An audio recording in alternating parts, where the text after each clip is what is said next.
Yeah, so we just wrapped up our Matthew series, and that went really well. Did you guys enjoy the Matthew series? Yeah, it was really great. I learned a ton of stuff through the course of that series, and it was really great. So we typically, what we do between our sermon series is we have what we call a Values Sunday. And so we have a list of values, core values that our church adheres to. And so we usually take one of those, and I typically preach about that. And as I was thinking about, wrapping up with Matthew 28 and the Great Commission coming out of that, I just started thinking about our mission as a church. And our mission, if you didn't know, as a church is to make and mature disciples to the glory of God. And so I just started thinking about the idea of doing a panel and trying to get some people up in front of the church body that exemplify that mission. And I tried to reach into the different kind of parts of our church, different life stages, different people who have attended our church through the years, and get them to just kind of talk with us some about what it looks like to live life on mission. And so that's what we're going to talk about today. We're going to just talk about living life on mission. And I've got some questions. The first question, if you can put that up there, Chris, that we're going to tackle is just this. How do you define living on mission in the context of daily life?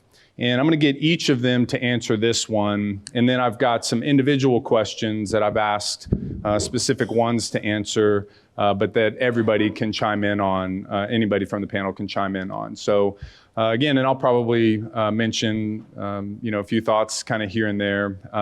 But yeah, so this idea of like living on mission and what it looks like in kind of the daily context. So anybody who wants can just jump in and start that off, and then we'll go from there with the other questions.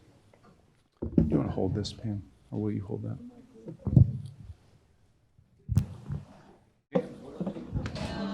Y'all don't fight over it. Just somebody jump in, or else I'm going to do a sermon. Okay. Yeah, I'm really nervous. I don't know why. But maybe because I only had a little bit of prep time. Just had to throw that out there, didn't you? Okay.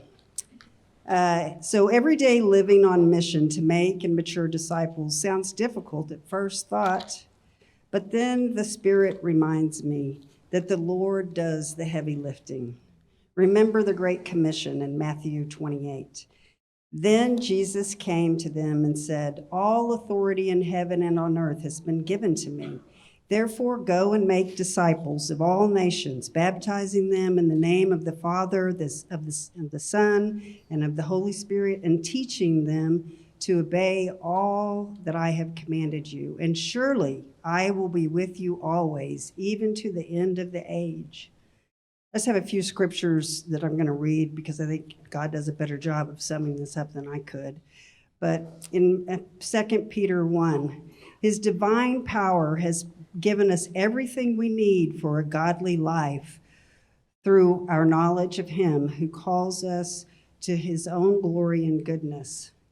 And then in 5, for this very reason, make every effort to add to your faith goodness, and to goodness, knowledge, and to knowledge, self-control, and to self-control, perseverance, and to perseverance, godliness, and to godliness, mutual affection, and to mutual affection, love.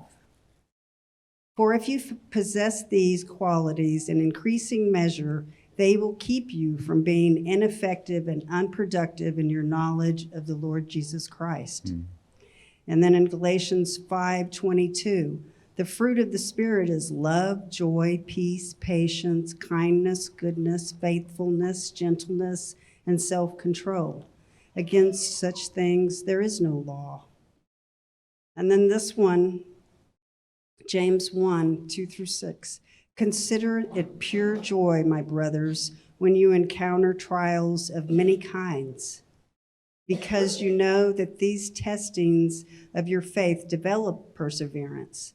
Allow perseverance to finish its work so that you may be mature and complete and lacking nothing. And now if any of you lacks wisdom, he should ask God, who gives generously to all without finding fault, and it will be given to him. But he must ask in faith without doubting, because if he doubts, he is like a wave of the sea, blown and tossed by the wind. So to live on mission, to make and mature disciples, you must tap into the source. You must come thirsty and hungry for God and to seek his will and then put it into action. Yeah, I think that's so good, and just reminded of what my life looked like before Christ and who I lived for before I knew who Jesus was and what it meant to live a life for him. And the focus was on me. The focus was just on the things that I liked, the things that I wanted to do. And what I was taught in being discipled was just this idea that the focus and there has to be a shift from the focus being on me to the focus being on, like Pam is saying, the source, where life truly comes from. And I think that's part of why Jesus says, I came that they would have life and have life to the fullest. So I really appreciate you sharing that. Somebody else. For me, living on mission in a daily life, my mindset has kind of had to shift to this is something I have to bring into every aspect of my life, not just when I'm evangelizing or on college campus. I'm a student at UTD, and I'm a student leader. And in our leader meetings, we've been reading a book, and we read this quote. It says, if you are at college for any other reason than to be on mission for Jesus Christ, you are there for selfish and sinful reasons. And that is super intense. But at the heart of it, it's true. If Jesus is the Lord of your life, then everything needs to revolve around him. He needs to be the center of everything we do. So that quote has kind of been shifting my mindset that there's not just certain times where I'm making a mature in disciples. It needs to be every second of my life. And so whether that's on the campus at UTD or Collin last year, or even at work, John has said multiple times in his sermon, no matter what occupation you're doing, you're being paid to do ministry. So my job at In-N-Out Burger, flipping burgers, I'm getting paid to evangelize and spread the word of Jesus to my coworkers. And that's kind of shifted my mindset of this isn't just a when I feel like it thing. This is something I need to be doing all the time. And do I do that all the time? Absolutely not. I didn't choose UTD because I thought that it would be the best place for me to make and mature disciples. That was in the back of my mind, but it wasn't the main motivation for me. I just knew it had a good business school. And so kind of shifting my mindset to this is all the time. Yeah, that's good. Yeah. Is this one on? Yeah. Okay. I think living on mission is just a conscientious, purposeful living of thinking out how you're living for God and what that looks like, and being very purposeful in that, and being very mindful of how you conduct yourself. I think that's one of the biggest things I've had to learn, is just being very mindful of how I conduct myself in all aspects of my life, no matter who I'm around, whether it be at home or at work or out in public. Just being very mindful that I'm an ambassador for God, and that my actions and my how I conduct myself falls into that line of making disciples and maturing disciples, and that if I'm out choosing to do the wrong thing and choosing to live a life that doesn't glorify God, then I'm taking away from that. And no matter how I view or how I come up short, if my life doesn't reflect Jesus, then it's not on mission. And so living that out and being very purposeful in that, and being a leader at work and being a manager for a long time is one of those things where I focused on that, where being a representative of Jesus and showing that in the workplace, and being someone that cared about people and loved people and took time to get to know people and cared where most people wouldn't, and most people would care more about the mission accomplishment of getting the job done at work, where coming from the Marine Corps, that's kind of the mindset where it's mission first and then troop welfare second. But coming into the kingdom, it is still the mission first, but the people are the mission, right? And so it's changing that mindset to being focused on the people and loving the people, which is not a very easy or natural thing for me to do. It's not really my personality all the time. But changing that mindset and being purposeful of that, and waking up every single day and saying, this is what I'm doing for God. And it's not about me, and it's not about what makes me comfortable or what makes me happy.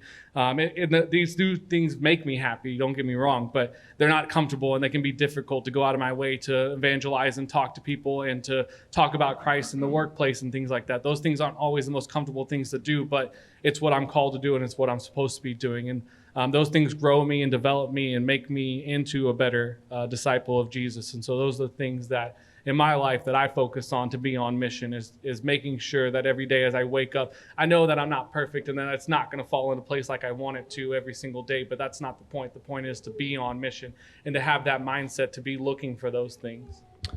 Yeah, I remember working with a lady one time. This was very early in my walk with God, and something came up about church, and I was telling her how I was involved at our church and all this stuff, and she's like, "Oh, I didn't realize you were a Christian."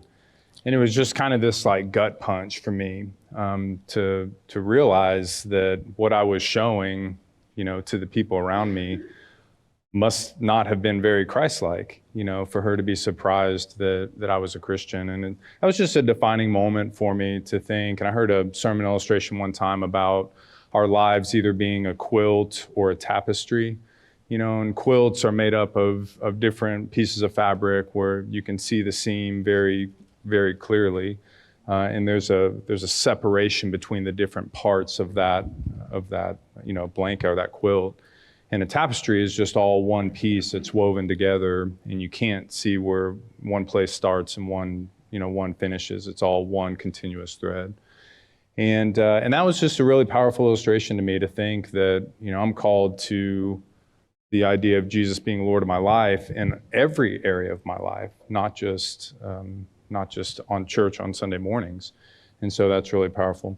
And then JC just sent me a text and rebuked me for not introducing everybody. So I'm going to introduce everybody, because that seems like that would make a lot of sense. So I kind of take for granted that everybody knows everybody here, but I know we have some visitors. So Pam Walls is here on the very first, and she has been with our church a long time. Her daughters originally came, I think, through the youth group many, many years ago, and their family has been a part of our church, a real integral part of our church for a long, long time.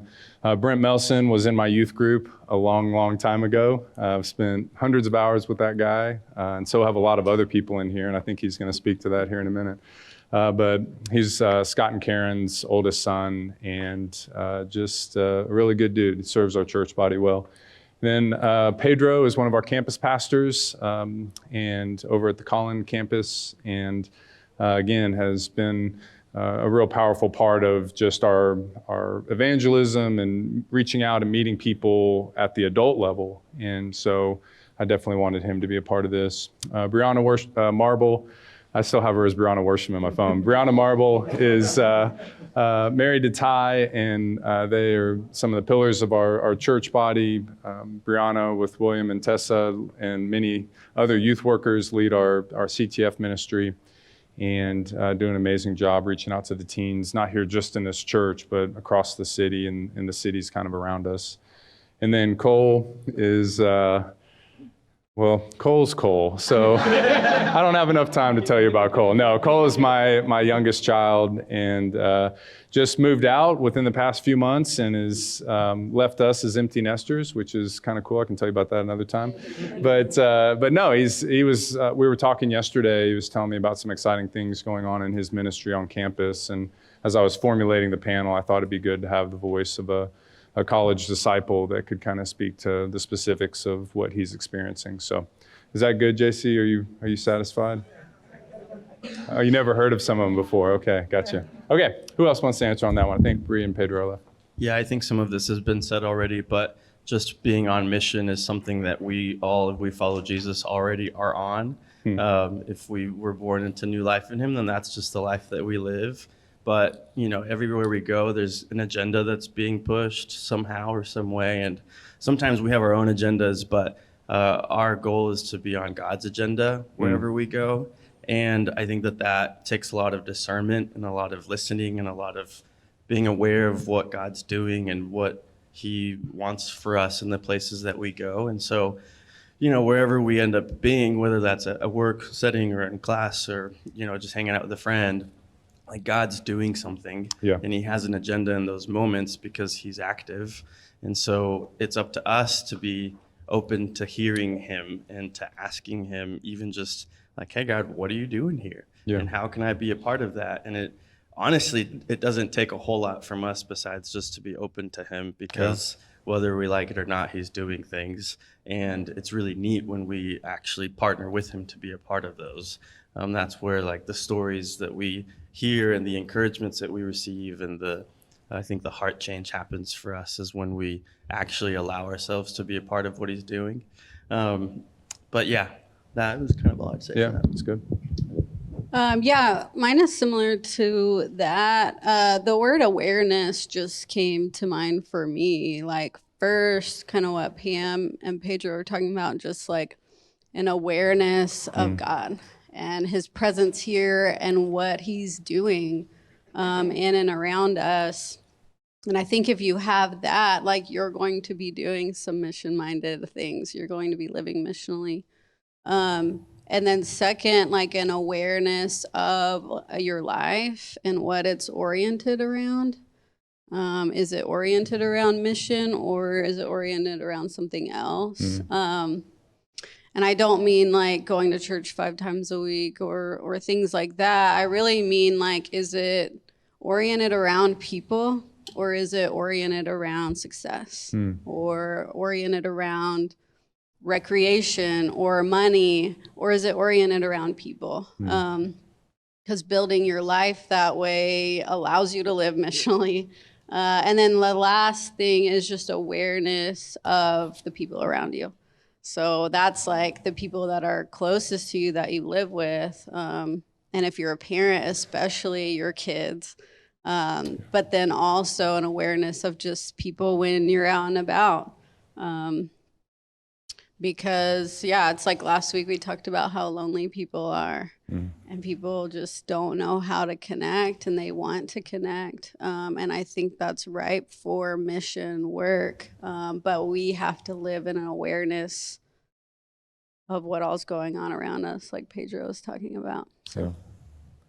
Yeah, after church last week, I saw an article online just about, and it may have been the same one that Brianna was referencing in her sermon, but just talking about how lonely different age demographics feel. And one of the ones that this article was talking about is just that kind of post-college aged, not necessarily people who went to college, although the article was talking about people who don't go to college. From their study and their data set, tend to feel more lonely. And I sent that to Tony and Jordy, who lead our track ministry, and just said, the fields are white. Like there's just tons to harvest. And so it's just a good thing for us as a church to remember that there's a lot of people who are lonely out there who could really just use a friend. And so I think you have to be thinking about that.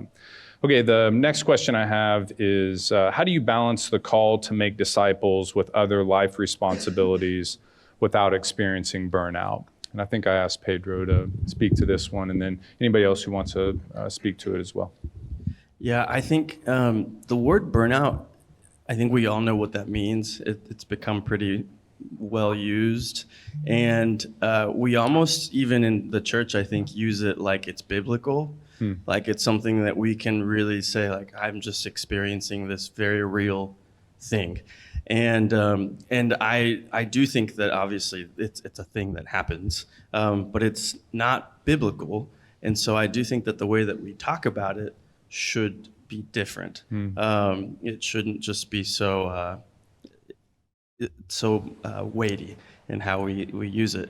And when we look at, Jesus's life and some of the other apostles' lives, it doesn't seem like even in their tireless days of long hours and work and being shipwrecked and healing people left and right and all these different things, that there's ever even a hint that there's burnout. Like, obviously Jesus goes off to pray and to be with God and to be filled. But even there's just not a whole lot of that. So I would just say that. And then I think Pam mentioned this, but just, we're connected to the vine, and we are also connected to the wellspring of life. Mm-hmm. And that is a connection that isn't severed. Like we always get to be connected. And I do think that there are times when we maybe don't abide in Jesus, and that obviously causes us to wither and to just face a lot more maybe heartache and difficulty than we need to. But again, it seems like the people in Scripture who really abided in Jesus were just full of life. They were constantly overflowing, and people got tastes of that left and right, whether, again, imprisoned or just by touching Jesus's cloak. They were just overflowing with life. And so, yeah, I just think that when we are on mission, it's up to us to stay connected to Jesus and to make sure that we live lives that are truly in him, and not just doing things that might, we think, please him or please people or be the right things, but that are really coming from a real rooted life that's lived in him, where we, are constantly refreshed and full of life and joy and peace and hope and all the things that we get to have if we do abide in him.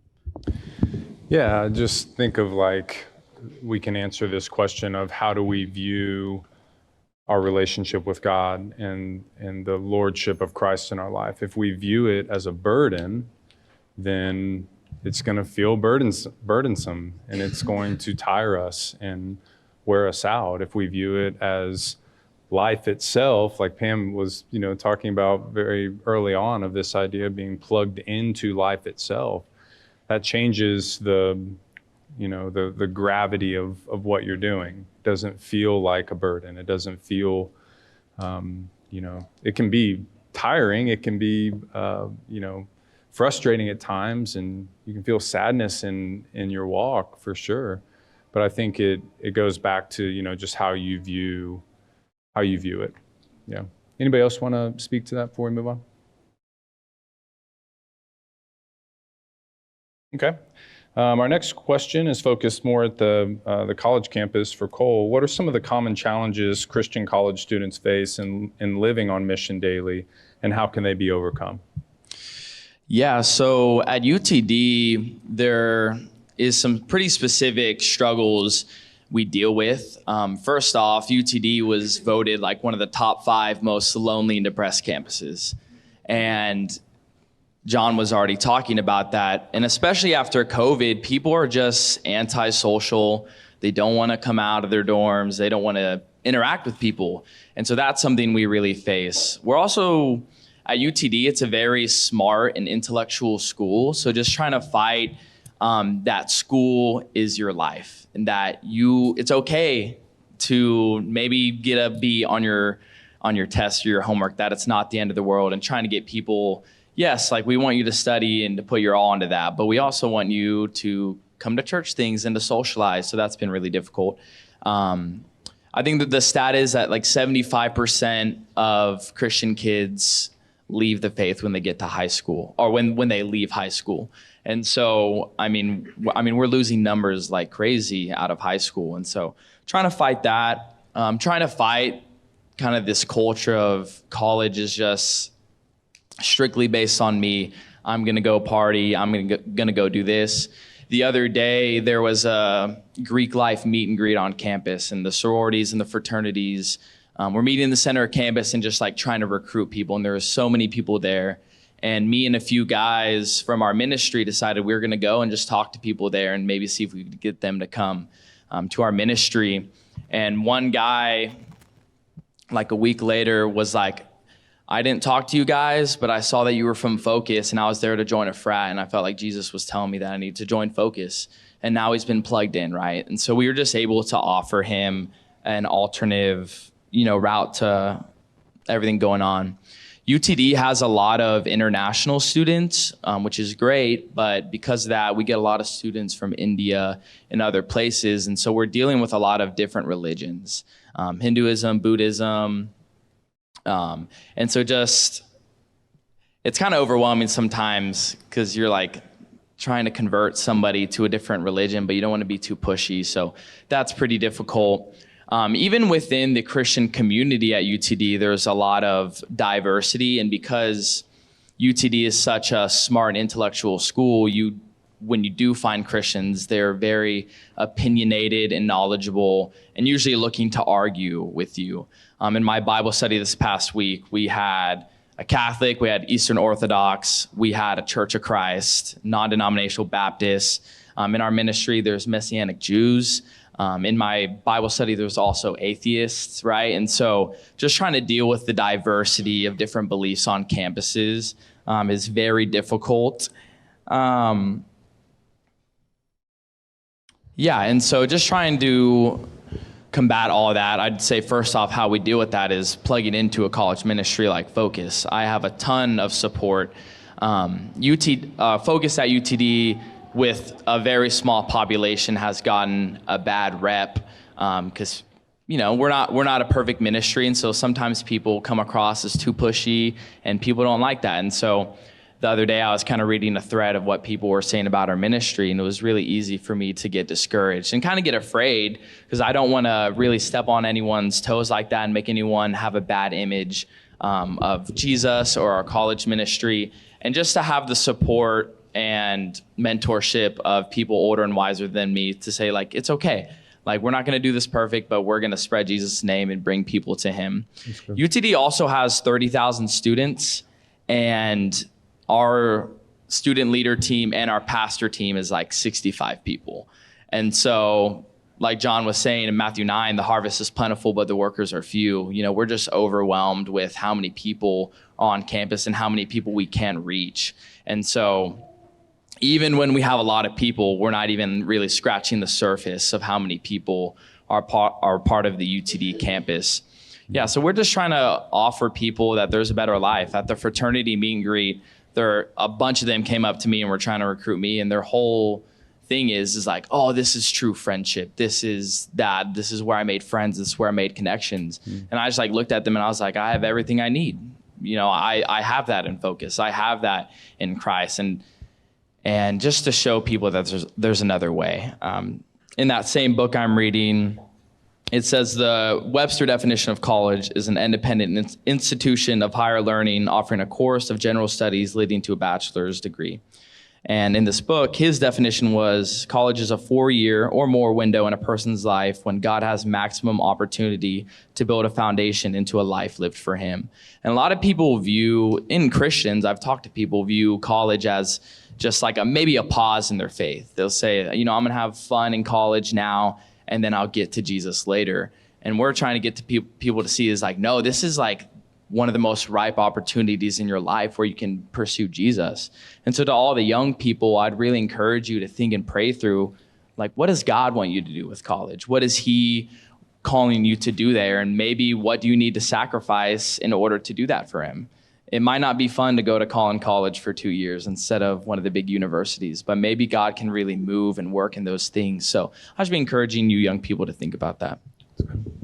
I was going to add Go for it. So I also work at the campuses, but there's just a really strong current going when you go into Collin and or to college, and it's kind of headed all different directions. And like I was saying earlier, I do think that God has an agenda, and his current, obviously, we know is stronger, but it's hard for that to feel that way whenever you're, in the middle of the first week of school and people are inviting you to do different things, and everyone's so open to new beginnings and kind of starting over. And for the people who don't have anything going on, they're just grasping for something, and it's easy to get carried away.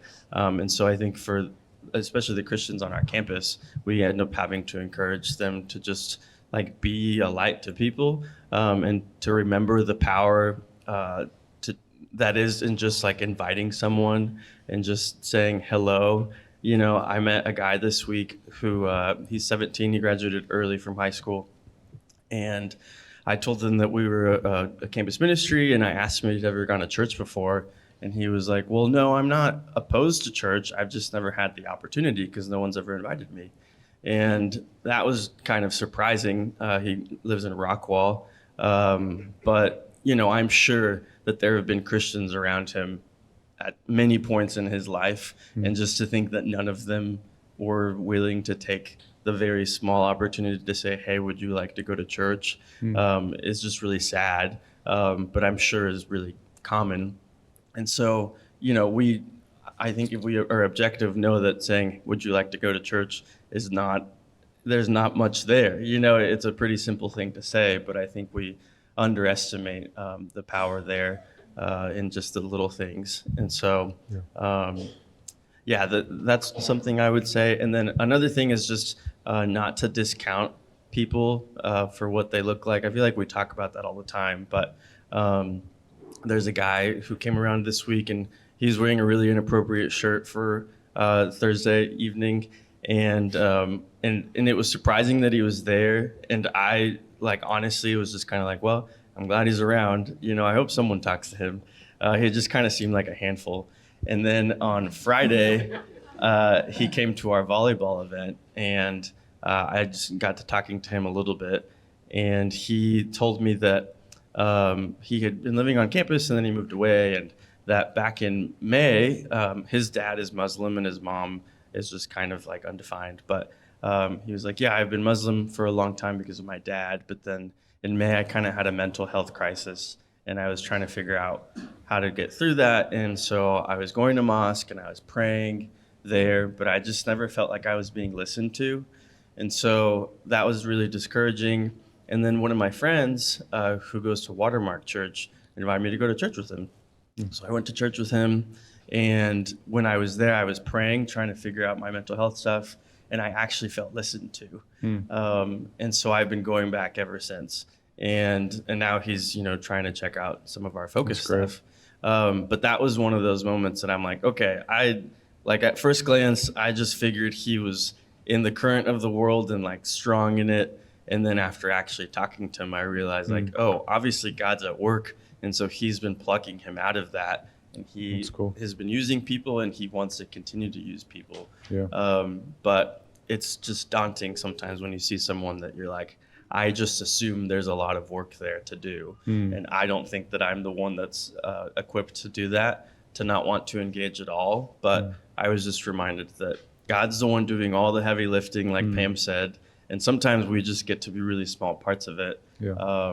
And I think that that's really humbling. But maybe I think what I'm realizing is that maybe I want to be able to do the big heavy lifting work. And if I can't do that, then I count myself out. Because the small work of just having a 5-minute conversation is not super glamorous or anything to write home about. But the fact that God is the one that's been doing stuff, that should be our motivator. He's always doing stuff in all the people around us. And even if we just get to see a glimpse into that, that should be enough for us. Yeah, that's good. So. This next question is, what is the role of mentorship in the process of making and maturing disciples? And I asked Brent to focus on this one. Yeah, I think, the mentorship thing was one that I had to spend a lot of time thinking about, mainly because I think there's a double side of it. I think you can overvalue mentorship and kind of take it the wrong direction, but there's a lot of value in it. I think as a teenager in the church, a lot of people spent time investing in me and mentoring me. And it may not have worked immediately, but it definitely made an impact in my life to the point where it still makes an impact to this day. I can think back to a lot of people that spent the time, the investment in me, and trying to just show me what following Christ looks like and what that looked like in my daily life. And now as an adult and as somebody that as a father and somebody that leads small group and mentors, I think I see the impact and I see the investment. And I see the value for both sides of it. I see as somebody that was mentored just what that means for me to have somebody farther along in their faith, somebody wiser than me, somebody that, would care enough to take time. I think I think about myself, I guess, mostly as a teenager and think, why would somebody want to invest time in somebody like me, right? Why would somebody take time to care about somebody that was most of the time just a turd? And so, but it was the Spirit and it's that calling. And now as somebody that leads small group and does mentoring, I see the same in myself, where I see somebody and it can be difficult. And there's a lot of pain that goes into that because, it's humans and we're messy and it's, you care a lot about people when you mentor them and you spend that time with them. And it's not always reciprocated the same way, right? It can be difficult. It can be, it just comes off, and we can come off as selfish and you have to check yourself for your own selfish methods as well when you're going through the mentoring process and mentoring people. it comes off in that way. But as we've talked about and we've heard over and over, I mean, we live in a very lonely and isolated world where social media makes us feel isolated. We get on social media, we look at other people's feeds, and we think, oh my goodness, I wish I could do the same things they're doing, or I wish my life was as venturous as theirs. But we miss the fact that it's a moment caught in time and not the actual deal, right? And so I think we live in that, and that's where a mentorship comes into hand, to have somebody older and wiser than you. And it doesn't always have to be, but maybe just somebody farther along in their faith than you are, that can guide you and help you out in that and help point you in the right direction. We all need that, no matter who you are and where you are in your faith. That's something that's valuable to us at all points in life. I think one thing I learned along the way, and this wasn't necessarily a Christian value that was taught, but it was like, surround yourself with people smarter than you. And when it comes to God, it's surround yourself with people more godly than you, and people that are farther along in your faith, because they'll hold you true to that. Because a lot of times we get caught up and we get caught, and it's not, I don't think it's something that we purposely do. I think we just kind of, we tell ourselves that we're doing great. Like, hey, everything's going well, we're following. And then somebody comes along that you're mentoring with, or that's mentoring you, and they're like, but are you though? But is it going as well as you do? Or you tell them what's going on, they're like, I don't really see it the same way you do. So it's a good way to kind of have that balancing focus for yourself, because there is a lot of times we become blind to our own self and become blind to kind of the things we're doing, because we tell ourselves over and over again, like, this is the right thing to do. And then we meet with somebody and they're like, is it though? Is this where you're being called? And then you take time to evaluate.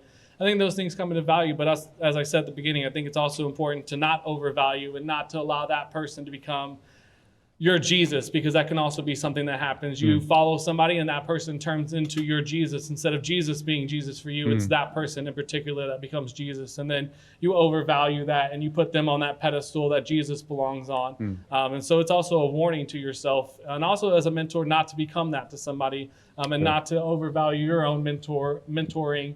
I see it in all different levels, but I do see the value in it. I see it in all of different levels. I see, it comes through in all shapes and forms, and it doesn't have to be it can be simple conversations. It can be going to get lunch with somebody on a very sporadic basis. It comes in all shapes and forms. Don't I'm trying to think of the best word. Don't belittle your own actions when you meet with somebody or have conversations with people, because you never know what kind of impact that can have on somebody, and what kind of a statement you can make for somebody with simple things that you do and how you live your life. And it is also actions, right? It's not just your words that you speak, but it's actions. It's watching. People are always watching, whether you are paying attention or not to other people. People are always watching, and your actions define that part of it. And so when you're going through that, remember that as you go through that whole process. But yeah, I want to just challenge everybody in here to have a mentor, or be a mentor, or be working on friendship. A few years ago, we talked about that we should each have a Paul, Timothy, and Barnabas in our lives.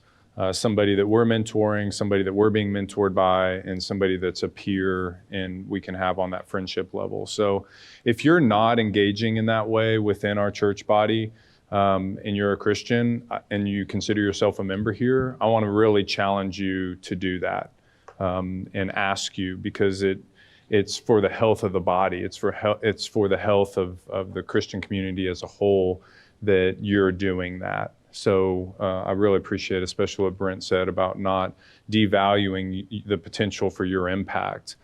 Scott and I have had tons of conversations through the years just about his involvement in ministry and how important he is to just the health of our body, and getting with young guys and having those conversations and those lunches and things like that. And it's just really powerful. And I hear about those things happening, not just with Scott, but across the body, and they are really powerful. So anybody else want to add something quickly on that before we move on? Mentorship is for old people too. Yeah. I want to know how you got that cushion for your chair. That's what I want to know. Walmart? Oh. Sorry, I saw that. I was like, man, she looks really comfy. Okay, well, we're going to let you talk some now since you're so comfy. Share some practical examples of how you have seen disciple making occur in ordinary, everyday settings. Okay, I kind of took this in two approaches, because you have to become a disciple yourself in order to disciple other people. So there's a good bit of work to do, on yourself. But the most important thing for me was discovering that you can have a relationship with God and Jesus and the Holy Spirit. And that means talking to them and listening. Proverbs 3:5-6, it says, trust in the Lord with all your heart and lean not on your own understanding. And in all your ways submit to him, and he will make your paths straight. Yeah. A disciple of Jesus is a lifelong learner and a follower of Jesus from the moment you accept Jesus as Lord and Savior. And you have to always be willing for further refinement. We don't just, read the Bible once and we've got it all down and we're good. It's a constant thing, and you need to ponder the Word often. You need to spend time thinking about it, what it actually says. And if you have questions, be willing to ask somebody. Don't think that it's a stupid question. Yeah. A lot of people, their pride gets in the way if they read something. They don't want to feel stupid, but no question is stupid when it comes to Jesus. Yeah. Be willing to ask. That's where the mentorships come in handy. For me, don't spend a lot of time on lofty things that you're never going to understand in this lifetime. God's ways and thoughts are higher than ours, and we don't need to understand everything, and we don't need to ask why. Just trust that God has it under control. That's good. Be a lover of his word, eager to learn something new each time you hear it. The word is alive and active. You can read it one time and get something really powerful out of it, and then read it another time and it's still really powerful, but it's completely different. I've seen and experienced godly growth through small groups, one-on-ones, just showing up and participating in God's work. The maturing side of faith comes through trials and tribulation, and it can be really painful. But again, tapping into the source when you're going through it. Reaching out to people, this is where the maturing comes. God puts people on your mind on a daily basis. Don't just ignore that. Do something about it. Send them a text message, call them. You're on my mind. That lets people know that, they mean something to you.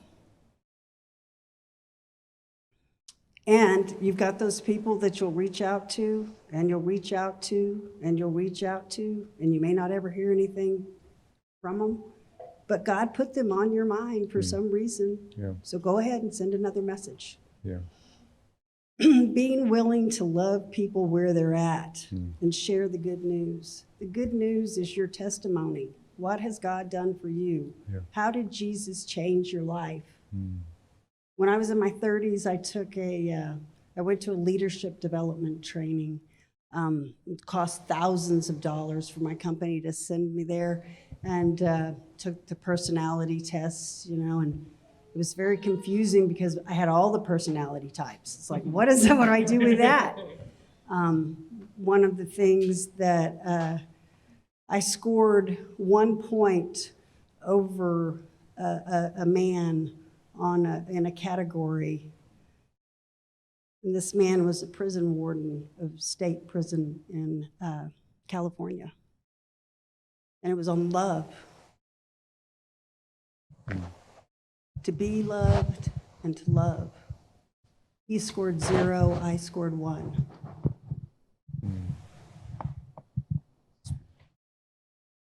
Very mind-blowing at the time. It's like, what do you mean? I have a family. I have people I love. I have kids. I love them. The lady said, it's okay. You can still love people. Just have a real small circle. Jesus can change that. Yeah. Praise God. He can change that. The Yeah. Spirit can work in you. If you're an introvert and you have issues talking with people, ask God. Oh, that's ask cool. Jesus. Ask the Spirit. They can help you. You tap into the source. I got to keep telling you that. Tap into Jesus. When you come across something hard and your mind is blown, cry out to him. God help me. Yeah. God help me. He will. Yeah. But you got to be willing. You got to be eager. You got to come thirsty. Okay, I got a couple more things in here.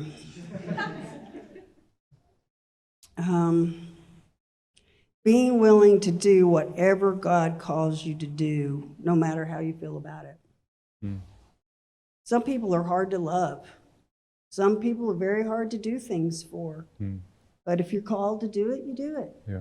And don't do it with a bitter attitude. Do it with joy. Yeah. Right over there. She's joy. This is a good one. Speaking hard truths to your people when it's not easy to help them grow. Yeah. Proverbs 27:17. As iron sharpens iron, so one person sharpens another. We got to be able to tell the people we love sometimes they're in the wrong. Not to correct them or try to fix them, but because it's a godly thing to do. Being with others in their suffering. These trials and tribulations that we go through, God is there with us, but the people of God are there with us. And sometimes it's not to do anything other than just to be there. Yeah. Just to love them and know that let them know that they're not alone. Yeah. Okay. That's good. Anybody want to add anything on that before we move on to the last one? Please, go for it. I was just going to say that you just reminded me that, we're all like especially wired by God. And so he has, designed us all in really unique ways. And sometimes he's used like hard things in our life to make us more like him. I took a personality test too as a strengths finder. And one of my traits was woo, which is woo, but it's about like connecting people to one another. And I had, I guess at some point before we got to that strength, had told her that when I was in elementary school, I was learning English and I had a really hard time. And I would try to interject myself into little elementary school groups during recess, and no one was very opening and inviting to me. And so I just kind of floated. And she was like, well, it's interesting that you have the woo strength, because I think that, God is using that desire that you've kind of always had to be connected to give that to other people. And so now you like love connecting people to other people, and you find a lot of joy in life in that. And so that was really neat to find out. But all that to say, like, we all have our own way of really loving on people and making them feel special. And I think that if we all really value being a part of the body and having our own role to play and part in it, then we should embrace the things in us that we have that will foster real connections with people. Sarah Worsham's been on our team over at Collin for a little while now, and she just loves to have fun. And Mackenzie's similar, and there's a bunch of people that just find so much joy in being loud and making games happen and like doing all that kind of stuff, for instance. And I enjoy that, but that's not like my go-to way of making people feel connected and loved. And you just see how much that blesses people when they are willing to use that strength. And so there's just two examples, but all that to say, like, again, God has wired us all in ways that will bless people if we just give him the opportunity to. And then the last really quick thing I'll say is that I know that when I'm out and about, like, it's easy to put blinders on because I'm like focused on the thing that I'm doing, or maybe I'm with Evan and I'm focused on him not running into the street, or like whatever it is. And it's easy to just kind of disregard the fact that we're living in God's world and that, again, there are people around us and that he's doing things. And then every once in a while, I'll feel a nudge somehow, and I'll remember to kind of look up and look around and again, just ask God, like, hey, what are you doing here? Anything I should be aware of? And sometimes it's no, like, keep doing your thing. And other times it's like, yeah, go talk to this person. Or like, notice this thing about them. And so we just need to give them opportunities more than we do. Yeah, two practical axioms I think of making maturing disciples is don't say people's no's for them, and it's not hard to be somebody's best friend. Usually when I think God's not going to do much through somebody is when he blows my expectations out of the water. So just don't count God out and don't count people out. That's good. Okay, last one here. How was your understanding, or how has your understanding of living on mission evolved over time, and what key experiences have shaped that understanding? And I asked Bree to focus on this one.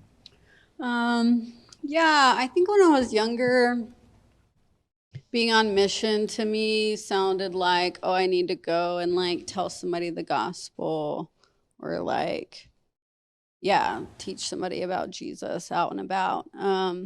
And then I think in college, like I understood that more as like happening through relationship and friendship.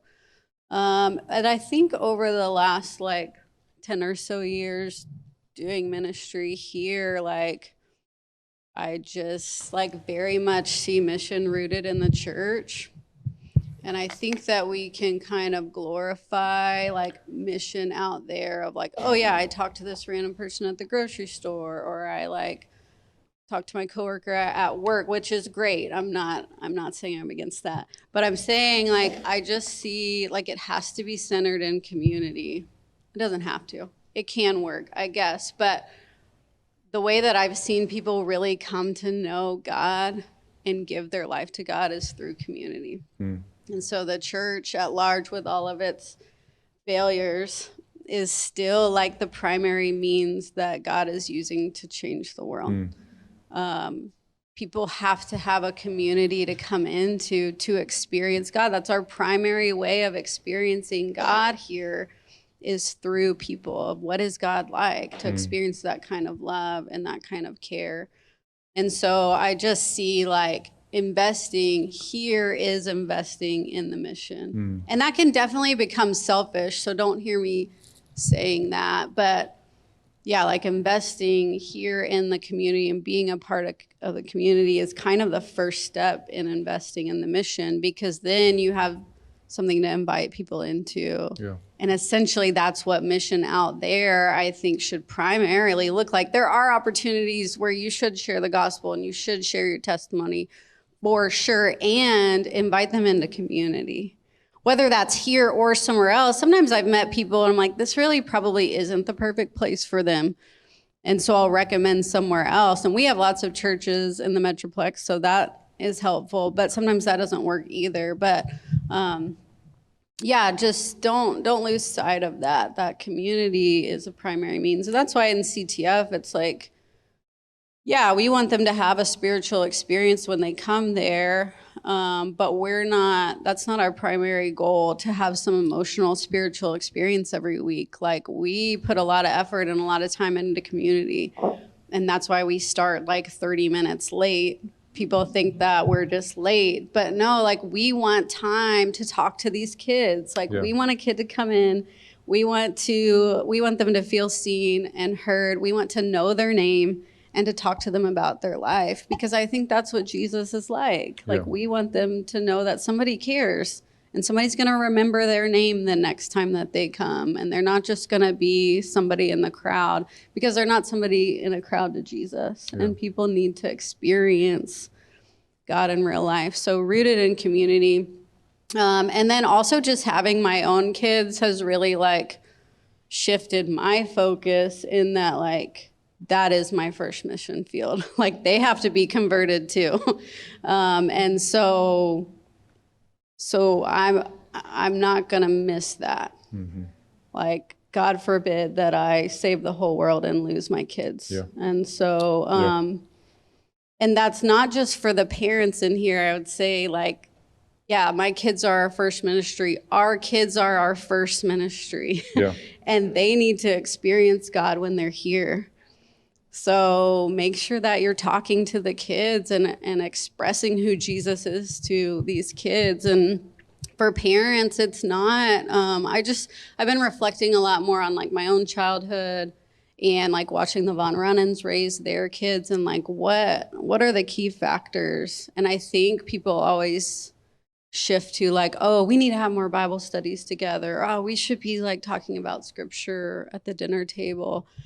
And like, I really don't remember doing that growing up. Like we maybe had, I do remember having a Bible study or two, and they were very heavy on the games. We played a lot of games. But my dad told me he stopped doing them because we seemed bored.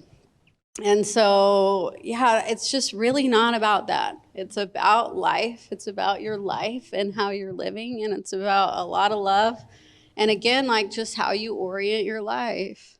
Because my kids might not hear much of what I have to say, but they are taking in our life and what life is about. Yeah. And that's why I rooted them in community too, because I just want them to see what God is like in real life, not this theoretical, we talk a big talk. Honestly, I think that does more harm than good if there's not like real life and love and joy to back it up. Yeah. Like there's no life there. So yeah, orient your life around that for your kids. I was going to say something else with that. Oh, I think there's just a lot of, I'm just going to go off on a tangent here, get on a soapbox for 2 seconds. Can you hold that thought? I want to say Yeah, one more thing about sure. Raising kids. So as a parent with adult children now, I feel like my responsibility to continue showing them Jesus is just as important as it was in the first 20 years of their life. So Dan and Pam have grown kids, and their ministry to their kids happens every day. You know, the example and the things that you're doing for your kids, your adult children, I think is just as important. And so a lot of times we think, oh, our kids are raised, that part of our life is done. No, like, I mean, I still believe it's our first and primary ministry is to continue being that example, continue showing Jesus and what that looks like to live that out. So I just wanted to speak to that about adult children, because again, I think our ministry is still going on there. So sorry to interrupt. Sorry, real quick. Okay. I just think there's a lot of pressure like on social media and stuff for young moms, and like you've got to have this schedule for your kids, and you've got to do this and this and this, and you got to be home, and there's value in all of that. My kids all had a schedule and we kept it mostly, but I just think it's taking people out of community. And it's like, again, about orienting your life around something, and that your life message is saying something louder than your words. So does life revolve around them and their schedule? Or does it revolve around people and God and what he's doing? Yeah. And do you teach them to flex a little bit to that? And I'm not saying, oh, they're sick, bring them along. Like, no, I'm just saying, like, some of my best memories as a kid are like getting to do the mission with my parents. Like, I got to go to a late night baptism and stay up late to get to be a part of that. And yeah, maybe I was tired at school the next day, but like, I remember that. I remember getting to go to those and the excitement and like wanting to be a part of it. I remember tagging along with my mom when she was studying the Bible with somebody, and getting to watch that. And those things had more of an impression than anything, just like getting to live in community and have people that loved me and knew me. Yeah. And that served me more than just like being home and keeping my schedule. Yeah, that's good. Anybody just real quickly want to add anything to that one? Yeah, I was just going to add one quick thing, but it was, I think for me, just reading the like key experience thing in this is, I think a couple of years ago, like a key like change in my faith kind of happened. My nephew Hudson passed away, and I was working all the way out in Leonard, and I got a call from my dad, and I drove all the way in. And by the time I got there, I think like half the church body was probably at my parents' house. There was just a ton of people standing outside of their house, and at first, I kind of was like, what the heck is even happening here? Like, why? I mean, I knew what had happened with Hudson, but I was thinking to myself, like, why the heck are half these people here? And then as I went through the whole process of grief and everything that was going through that day of losing my nephew and kind of having that whole deal, the body being there was just something impactful that really like impacted my mindset on the impact of the body and the impact of the community and what that means to being on the mission, and how if you're not plugged in, I know it's probably not impossible, but it probably is going to feel dang near impossible if you're not plugged into a community that's feeding you and helping you grow into that, helping you stay on mission. Because that was a big deal, to lose Hudson like that. And the impact in our family has been tremendous. It's still tremendous to this day. It's hard to talk about Hudson or bring up Hudson any platform without having some kind of emotional feelings come up. But being a part of a community that understands and was there and has gone through this helps. And it helps with the grief, and it helps with just the overall, just the craziness of that whole situation that it was, to lose a not even 2-year-old to something that was hard to explain, but to have a community that was there from the beginning of it, and to work through that with them, and to help with that was the mission right there. And that was something that stuck with me for a long time since then, and still to this day means a lot, because it's something that, no matter what I'm doing, if it comes up, and I'm around the community, it's something that other people know, and it's something that they can help and speak to and be a part of, and that they've been a part of since the beginning of it. And that's something you just don't have in the world. I have a lot of really close friends from the Marine Corps that I've been through a lot of things with, but when it comes to something like this, I don't know what that would look like with them. But with you guys, I know what that looks like, and I know how that works out, and I know what the cards look like when they're played out, when I have a community like this behind me, and it makes living on the mission that much easier when there's a community to plug into and lean on when stuff like this hits the fan and it really gets tough. Yeah, that's good. Thank you. Okay, well, thank you all. Let's give them a round of applause.